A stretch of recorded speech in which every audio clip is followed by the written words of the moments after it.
धुळे जिल्ह्यातील पश्चिम पट्ट्यामध्ये मध्यरात्री झालेल्या परतीच्या पावसामुळे पुन्हा एकदा पांझरा नदी ही खळखळून वाहताना आपल्याला दिसत आहेत। आपण बघू शकतो की या ठिकाणी पांझरा नदीला आता हा पूर आलेला आहे।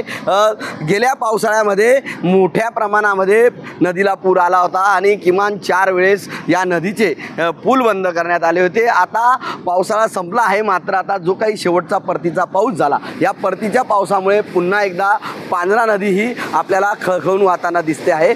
पश्चिम पट्ट्यामध्ये जिल्ह्याच्या मोठ्या प्रमाणात पाऊस झाला आणि त्यामुळे मोठ्या प्रमाणात नदीमध्ये पाणी आलेले आहे। त्यामुळे आता ही नदी खळखळून वाहताना दिसत आहे। विशेष म्हणजे आपण जर बघितलं तर या ठिकाणी महानगरपालिकेच्या वतीने खबरदारी म्हणून धुळ्यातील जो काही शहरातून जो फरशी पूल आहे, हा फरशी पूल आता सध्या बंद करण्यात आला आहे, जेणेकरून कुठल्याही पद्धतीने नागरिकांनी या पुलावरून जाऊ नये आणि कुठली दुर्घटना घडू नये यासाठी या उपाययोजना करण्यात आलेल्या आहे। महापालिकेच्या वतीने जे काही अग्निशामक दलाचे जवान आहेत ते देखील या ठिकाणी निगराणीत या ठिकाणी ते थांबलेले आहेत, जेणेकरून कोणीही नागरिक या पुलावरून जाऊ नये, वाहन जाऊ नये याची खबरदारी महापालिकेकडून घेतली जात आहे। विशेष म्हणजे पहिल्यांदा अशा पद्धतीने पावसाळा संपत आल्यानंतर ही पांझरा नदी पुन्हा एकदा वाहत असल्याने अनेक नागरिकांनी या ठिकाणी समाधान देखील व्यक्त केलेलं आहे।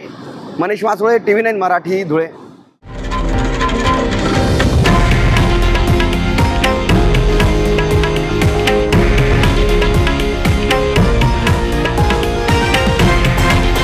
हे आहे देशातील नंबर 1 न्यूज नेटवर्क आणि आपण पाहत आहात TV9 मराठी, एकमेव।